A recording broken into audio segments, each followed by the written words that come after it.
Welcome back to White Mountains Today. Our next guest is joining us from the Granite Backcountry Alliance, Sam Trombley. Hi, thanks. Nice to meet you. Thanks for having me. Excited to be back. I'm so glad you're here. There's so much to talk about. Yeah. We have a ton of snow.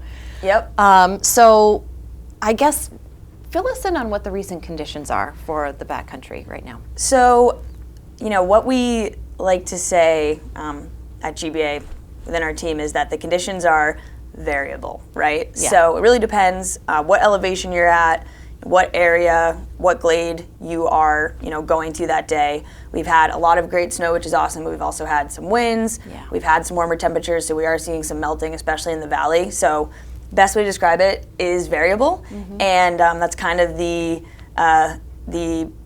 beauty and the beast of backcountry skiing in New England and specifically in the Whites. So That's true. Could Yeah. be ice in one spot, could be light powder and fluffy in another. Exactly. You could get one powder turn and be like, best day ever, and Yeah. then you're skiing out on, A sheet of ice. But yeah, variable, and we are definitely excited that March, the beginning of March shaped up really well, and finally filled in some of the glades that hadn't necessarily had a ton of coverage previously. Right. But what we tell folks who are looking to ski in the backcountry is GBA, we don't necessarily forecast Right. the conditions. We can provide resources and direct you to places where you can learn more about that. Like Okay. the Mount Washington Avalanche Center is a great place to check, or the observatory. Local ski mountains that are nearby the glade that you're going to will tell you about the snowpack there, and you can kind of get an idea Yep. of what's going on in that general area.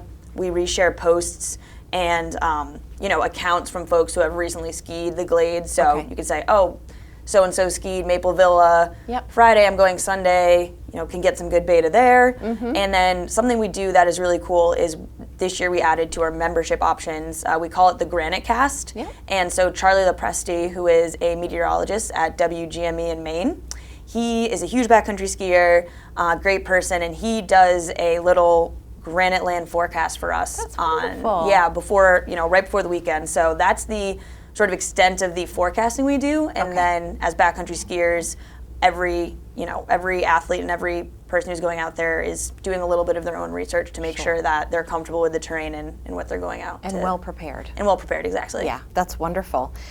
For folks who are new to backcountry skiing or adventuring, what are some tips for them? How do they find the backcountry? Would they go to some of those resources that you just mentioned, or just what are some really key tips for them to take note of? Yeah, that's a great question. So, I personally haven't been backcountry skiing too long. This is my third year, and I just moved up to the valley. So, someone who's fairly new to backcountry skiing and new to the area. Yeah. A tip that we have at GBA is to always sort of make a plan ahead of time. Yeah. For the Granite Backcountry Glades, we have all of our glades listed on our website, Okay. and information about the terrain, how long the skin out is going to be. Is it something you could do on a lunch break, or is it an all-day tour that you're going to need to be a little more prepared? Yeah. Are you potentially entering avalanche terrain? Because a lot of our glades don't have the angle or the terrain features that would qualify to really have avalanche risk. Right. There are a few that do, so that's always good to be looking out for and to know, so that if Yeah. you are going into that sort of terrain, you have the gear and the education to Yep. be recreating there. And there's other resources, like, again, the Northeast Backcountry page on Facebook is huge. There's about, I want to say, over 20,000 members, always posting about different places. I'm actually from Connecticut, and it's funny, I saw someone posting about backcountry skiing in Connecticut last week when they had snow exciting. there. But that's a great place to check. David Goodman has a book about, backcountry skiing, throughout the Northeast, and that's a great resource for this sport as well. So there's definitely resources out there, and finding really what works for you is what we recommend. That's great. And I'm glad that you mentioned avalanche, because there's avalanches around here. Yeah. So what's some avalanche safety tips that you can offer our backcountry folks? Yeah, so I definitely don't want to claim to be an expert. And GBA, again, like I said, a lot of our glade networks are not in avalanche terrain.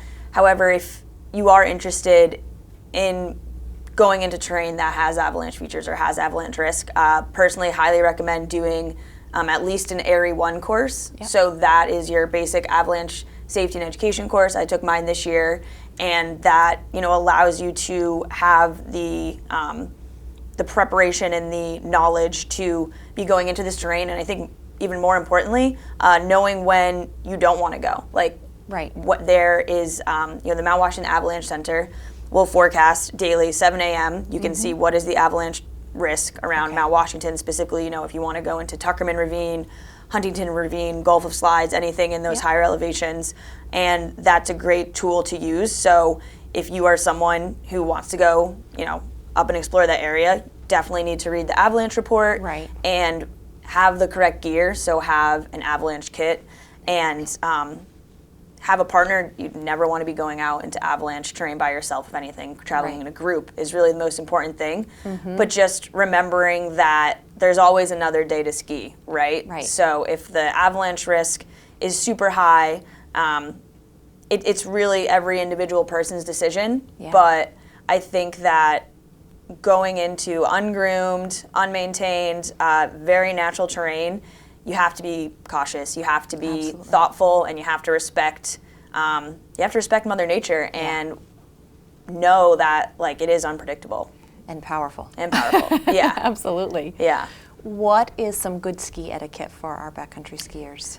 I'm so glad you asked. So one of GBA's, one of our really exciting initiatives that we do is called our Ski Kind Backcountry Responsibility Code. And through our Ski Kind program, we promote backcountry ski etiquette and, you know, ethics in the backcountry. So I brought our big poster here. Great. So we have like 7 main principles of the Ski Kind Backcountry Responsibility Code, but the main idea is just when you're out in the backcountry, you want to leave the backcountry as you found it, right? Exactly. So you want to be skiing no trace. You want to be respectful not only of the terrain but also of the landowners and the neighbors in these areas. Because what GBA does that's super fascinating and a great structure is that we work with local landowners, we work with state forests, we work with the White Mountain National Forest to create these glade zones.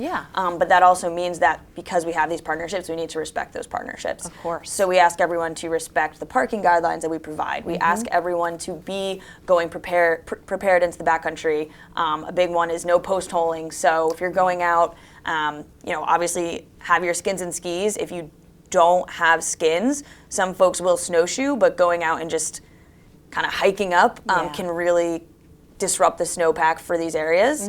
Not going out of bounds of the trails that we have cut, and we provide all of our maps online, and it's called the Avenza app, and it's a great, you know, mapping system. So you can download that app on your phone.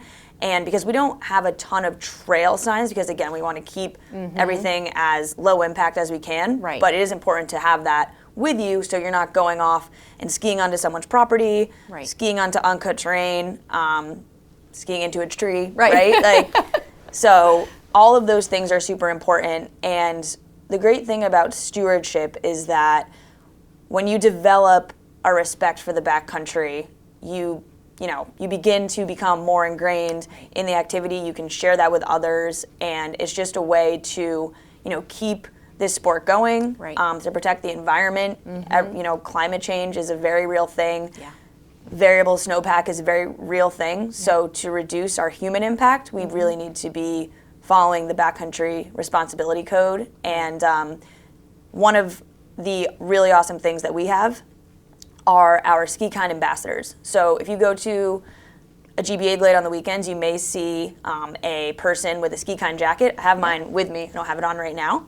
And our ambassadors are trained to talk about the Backcountry Responsibility Code, to give you tips about skiing these areas, and also just to talk about what else to do in the area, like where can I grab a bite to eat after my day. So all of those things are part of our backcountry etiquette. That's excellent. I'm so glad that you have that. Yeah, it's a fun poster. I keep it in my car for situations like these.